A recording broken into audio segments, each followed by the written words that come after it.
अनेकदा आपल्या दिनदर्शिकेतील काही तारखा हं. त्या विशेष महत्वाच्या मानल्या जातात. पण एखाद्या दिवसाचं महत्त्व केवळ पंचांगापुरतं नसेल तर, म्हणजे त्यात काही खगोलीय आणि आध्यात्मिक ऊर्जा एकवटलेली असेल तर. आज आपण अशाच एका विशेष तिथीबद्दल बोलणार आहोत, सोमवती अमावस्या.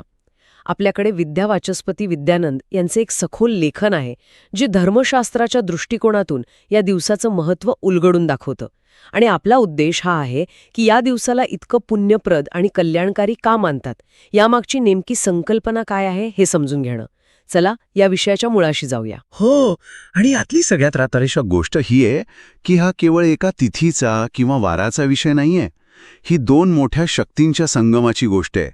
सोम म्हणजे चंद्र, जो मनाचा, शीतलतेचा आणि भावनिक संतुलनाचा कारक मानला जातो. आणि दुसरीकडे आहे अमावस्या, म्हणजे चंद्रशून्य तिथी. ही वेळ अंतर्मुख होण्यासाठी आणि आपल्या पूर्वजांच्या स्मरणासाठी ओळखली जाते. जेव्हा हे दोन घटक एकत्र येतात तेव्हा त्या दिवसाची आध्यात्मिक शक्ती अनेक पटीने वाढते, असे हे धर्मशास्त्र सांगतं. हे खूपच रंजक आहे, कारण सामान्यतः अमावस्येकडे बघण्याचा दृष्टिकोन थोडा सावधगिरीचा असतो, नाही का? हो, असतो. काही लोक त्याला अशुभ किंवा नकारात्मक शक्तींशी जोडतात. मग सोमवारी येणारी अमावस्या इतकी विशेष आणि शुभ का मानली जाते? या दोन ऊर्जा एकत्र आल्यावर नेमकं काय घडतं, असं लेखकाचं म्हणणं आहे. हाच या लेखनातला महत्वाचा मुद्दा आहे. अमावस्येची जी एक तीव्र अंतर्मुख करणारी ऊर्जा आहे, तिला चंद्राच्या म्हणजे सोमच्या शीतल आणि शांत स्वभावाची जोड मिळते. चंद्राची ऊर्जा मनाला स्थिर करते. त्यामुळे अमावस्येच्या दिवशी मनात जी एक अस्वस्थता किंवा नकारात्मकता येऊ शकते, अच्छा, ती कमी होते, एक बॅलन्स येतो. अगदी तो एक समतोल साधला जातो. आणि उलट तीच अंतर्मुखता अधिक सकारात्मक आणि ध्यानधारणेसाठी अनुकूल बनते. म्हणजे एका शक्तीची तीव्रता दुसऱ्या शक्तीच्या शीतलतेने संतुलित केली जाते.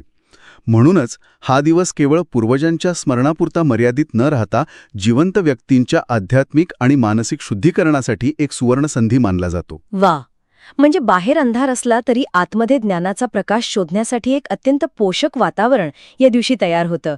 ही संकल्पनाच खूप खोल आहे. मग या ऊर्जेचा लाभ घेण्यासाठी नेमकं काय करायला हवं? लेखकाने काही बाह्य आचरणांवर भर दिला आहे का? हो, दिला आहे. लेखनाची सुरुवात बाह्य आचरणांपासूनच होते, कारण बाह्य क्रियांमधून आंतरिक बदलाची सुरुवात करणं सोपं जातं. यात सर्वात पहिला आणि महत्त्वाचा विधी सांगितला आहे, तो म्हणजे प्रातःकाळी पवित्र नदीत स्नान करणं. पण इथे एक व्यावहारिक प्रश्न येतो. आजच्या काळात विशेषतः शहरांमध्ये राहणाऱ्या प्रत्येकासाठी पवित्र नदीत जाऊन स्नान करणं शक्य नाही. मग यावर काही पर्याय आहे का? आहे. की या विधीचा मूळ उद्देश काही वेगळा आहे? बरोबर. लेखकाने यावर नेमकं भाष्य केलं आहे. ते स्पष्ट करतात की महत्त्वाचं स्थळ नाही तर भावना आहे. पाणी हे शुद्धीकरणाचं प्रतीक आहे.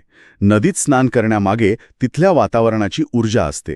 पण ते शक्य नसल्यास घरी स्नान करतानाही पवित्र नद्यांचं स्मरण करून शुद्धीकरणाचा संकल्प मनात ठेवून स्नान केल्यास ते तितकंच फलदायी ठरू शकतं. मुद्दा शारीरिक स्वच्छतेपेक्षा मानसिक आणि आत्मिक शुद्धीचा आहे. अच्छा, म्हणजे कृतीपेक्षा त्या मागचा भाव महत्वाचा. अगदी. दिवसाची सुरुवातच मी माझ्या मनातील सर्व नकारात्मकता धुवून टाकत आहे या संकल्पनेने होते. बरोबर. स्नानानंतर पुढची पायरी कोणती सांगितली आहे? मी वाचलंय की दानधर्मावर खूप भर दिला जातो.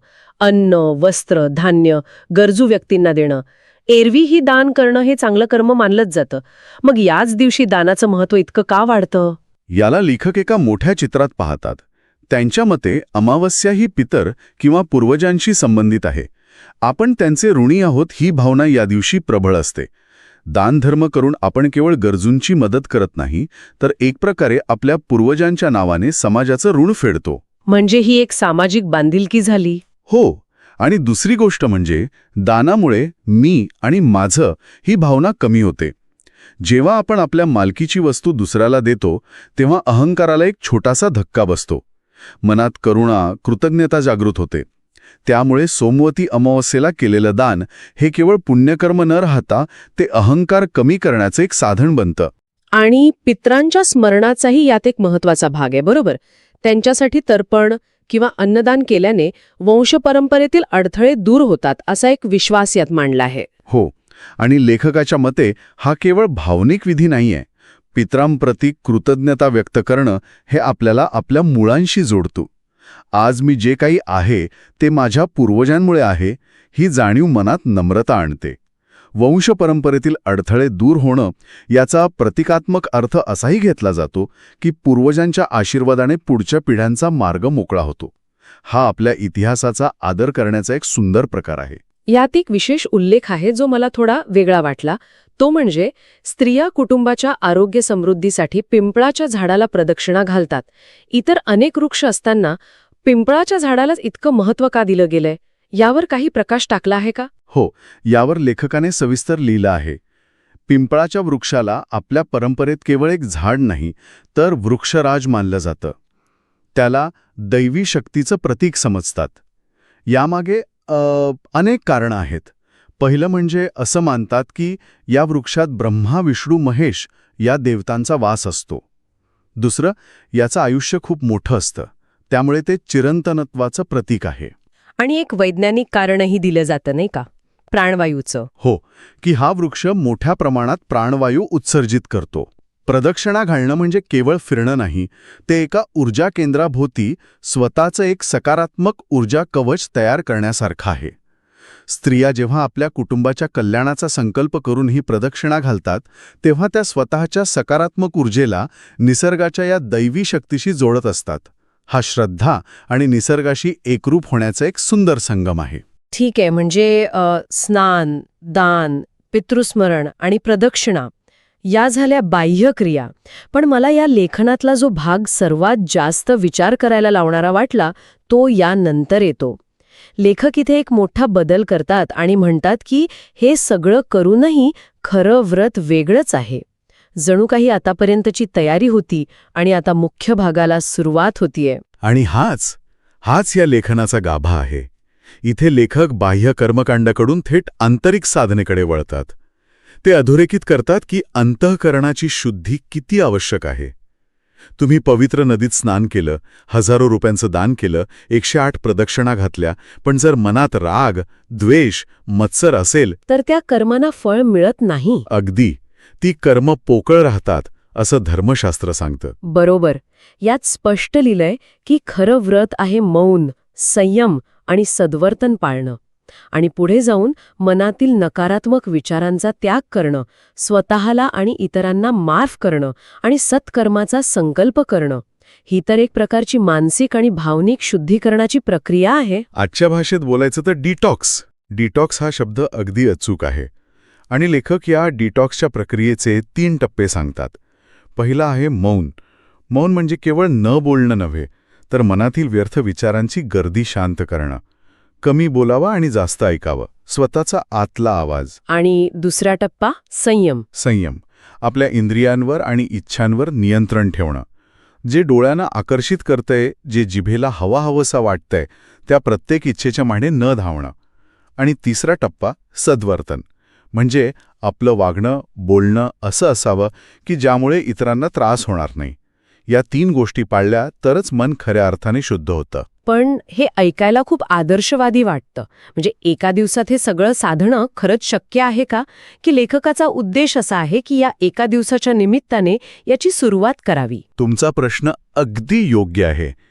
आणि लेखक हे एका दिवसाचं मिशन म्हणून पाहत नाहीत. ते या दिवसाकडे एक प्रशिक्षण वर्ग किंवा एक रिमाइंडर म्हणून पाहतात. सोमवती अमावास्या वर्षातून एकदा किंवा 2दा येते. ती आपल्याला आठवण करून देते की अरे, धावपळीच्या जीवनात तू तुझ्या आंतरिक स्थितीकडे लक्ष द्यायला विसरला आहेस. अच्छा, एक पॉज घेण्यासारखा आहे. हो, आजचा दिवस थांब, विचार कर तुझ्या मनात काय चाललं आहे. या दिवशी केलेला संकल्प आणि साधना ही वर्षभरासाठीची ऊर्जा देणारी असावी. धर्मशास्त्राचा मूळ संदेश हाच आहे की बाह्य क्रिया तेव्हाच यशस्वी होतात जेव्हा त्या शुद्ध अंतःकरणाने केल्या जातात. म्हणजे थोडक्यात सांगायचं झालं तर सोमवती अमावस्या म्हणजे श्रद्धा, शिस्त आणि आत्मजागृती यांचा त्रिवेणी संगम आहे. श्रद्धा बाह्यविधींमध्ये, शिस्त ही मौन आणि संयमामध्ये, आणि आत्मजागृती या सगळ्याच्या मंथनातून येते. अगदी. आणि या तिन्हींचा एकत्रित परिणाम काय होतो हेही लेखक सांगतात. या दिवशी केलेल्या साधनेमुळे व्यक्तीच्या मानसिक वृत्तीत संतुलन येतं. चंद्राची शीतलता आणि अमावस्येची अंतर्मुखता मनाला शांत करते, विचारांना स्थिरता देते. आणि जेव्हा घरातली एक व्यक्ती इतक्या सकारात्मक भावनेने हे व्रत करते, तेव्हा त्या ऊर्जेचा प्रभाव संपूर्ण कुटुंबावर पडतो. हो, घरात एक मंगलमय आणि सकारात्मक वातावरण निर्माण होतं. बरोबर. म्हणूनच स्त्रिया जेव्हा हे व्रत करतात तेव्हा त्या केवळ स्वतःसाठी नाहीत, तर संपूर्ण कुटुंबाच्या कल्याणासाठी करत असतात. आणि या सगळ्याचा अंतिम टप्पा म्हणजे आध्यात्मिक प्रगती, भौतिक सुखाबरोबरच आंतरिक शांती मिळवणं. हो, हा दिवस आपल्याला पुन्हा पुन्हा आठवण करून देतो की आपलं जीवन केवळ भौतिक गोष्टी मिळवण्यापुरतं मर्यादित नाही. आंतरिक शांतता, कृतज्ञता आणि समाजाप्रती असलेलं आपलं कर्तव्य, या सगळ्या गोष्टी तितक्याच महत्त्वाच्या आहेत. या लेखनात शेवटी एक खूप सुंदर वाक्य आहे, जे या सगळ्या चर्चेचं सार आहे. म्हणूनच या दिवसाचं महत्त्व केवळ परंपरेतच नव्हे, तर आचरणातही जपणे हीच खरी साधना ठरते. खरंच. तर आजच्या या चर्चेतून आपण सोमवती अमावस्येचं धार्मिक, आध्यात्मिक आणि सामाजिक महत्त्व समजून घेतलं. विद्यावाचस्पती विद्यानंद यांच्या लेखनाने आपल्याला केवळ काय करायचं हे नाही, तर का करायचं आणि कसं करायचं हेही दाखवून दिलं. हे केवळ विधी आणि परंपरांपुरतं मर्यादित नाहीये, ते आत्मसुधारणेचं आणि आंतरिक शांती मिळवण्याचं एक प्रभावी साधन आहे. खरंय. आणि ते शेवटचं वाक्य, आचरणातही जपणे हीच खरी साधना ठरते, हे आपल्याला एका महत्त्वाच्या प्रश्नाकडे घेऊन जातं. कोणता प्रश्न? आजच्या या धावपळीच्या जीवनात, जिथे प्रत्येकाकडे वेळेची प्रचंड कमतरता आहे, तिथे आपण या प्राचीन परंपरांमधली मूळ तत्त्व म्हणजे आत्मपरीक्षण, कृतज्ञता आणि निस्वार्थ सेवा ही आपल्या दैनंदिन जीवनात कशी आणू शकतो? कदाचित प्रत्येकाला नदीवर जाऊन स्नान करणं किंवा दिवसभर मौन पाळणं शक्य होणार नाही. पण मग या दिवसाच्या मूळ भावनेला, म्हणजे स्वतःच्या आत डोकावून पाहणं आणि अधिक चांगला माणूस बनण्याचा संकल्प करणं, याला आधुनिक काळात जगण्याचा मार्ग काय असू शकेल, हा विचार करण्यासारखा आहे.